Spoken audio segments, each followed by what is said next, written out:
Hello everyone.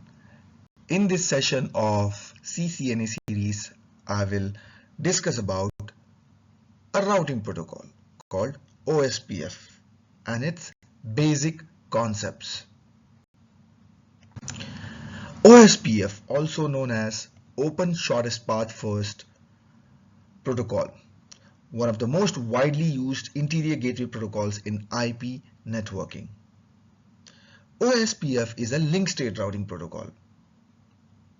A link state routing protocol uses SPF algorithm, also known as Dijkstra's algorithm, to populate the routing table and find the shortest path to a destination or all known destinations.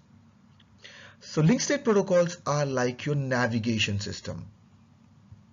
They have a complete map of the network, and if you have full map of the network, you can calculate the shortest path to all the different destinations out there, like you use your navigation system to reach a particular destination. Link state protocol functionality is pretty much simple and similar to a navigation system. Here, each router establishes a neighbor relationship with every adjacent router. So after neighbors are formed, each router sends out link state packets between each other.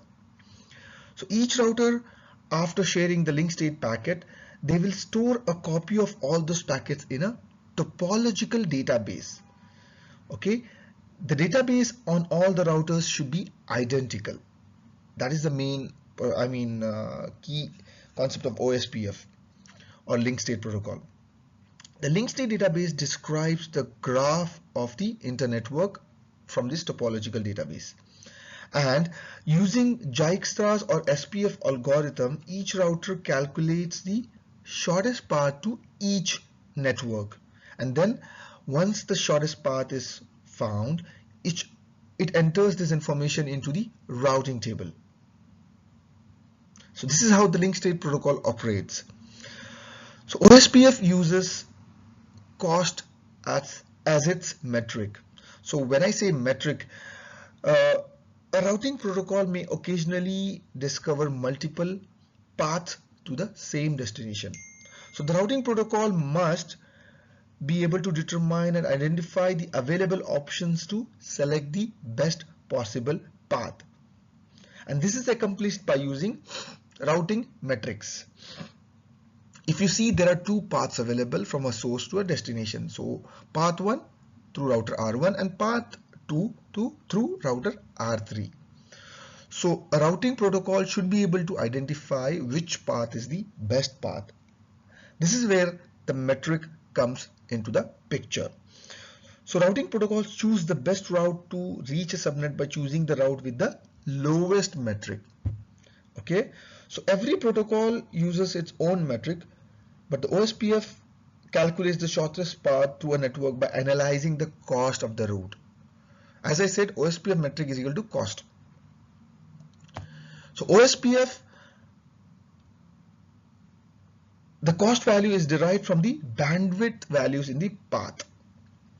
Okay, so the formula used to calculate the OSPF cost is equal to reference bandwidth divided by interface bandwidth. By reference bandwidth, I mean the default reference bandwidth is 10/8. That is 1 with 8 zeros. That is 10/8 BPS divided by interface bandwidth in BPS. For example, if you see over here, I have cost 1 for 1G link. We got these values from this formula. If you have 10G link, 1G divided by interface bandwidth, 10⁸ divided by our interface bandwidth, that is 1G. If you divide this, you will get the value of cost is equal to 1. And if you have 100 Mbps link, if you divide our reference bandwidth, that is 10⁸ by 100 Mbps, then you will get a cost of 10. This is how the cost is calculated in OSPF. And if you see, if I add these two these two cost is equal to 1 for both 1G link, the cost will be 2, the total path cost.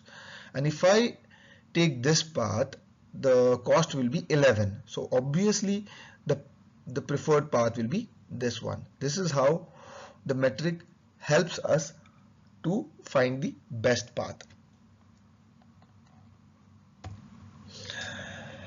OSPF is an open standard protocol that provides, in OSPF there are two versions, OSPF version 2 and OSPF version 3. So OSPF version 2 is an open standard protocol that provides routing for IP version 4. Similarly, OSPF version 3 is the version that supports IPv6.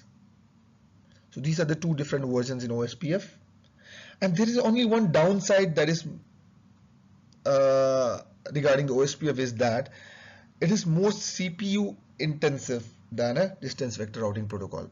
Apart from that, OSPF is the most widely used protocol in the network. That's it for this session. I hope this was informative for you. Thank you for watching.